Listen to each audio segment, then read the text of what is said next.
empleyado mula sa pribadong sektor, malaking tulong ang mga benepisyo ng SSS sa panahon ng kalamidad, aksidente, kamatayan, karamdaman, pagbubuntis at kung ano-ano pang hindi inaasahang pagkakataon ng pangangailangan.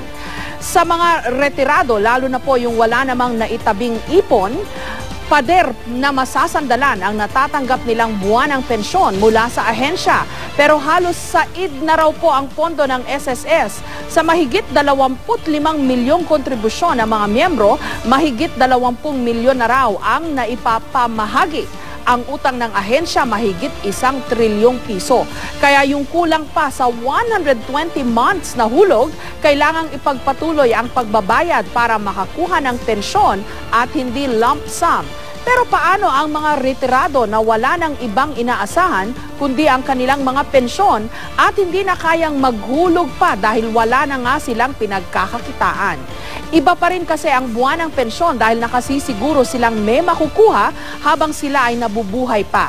Sana mapag-aralan pang mabuti ang solusyon sa problemang ito.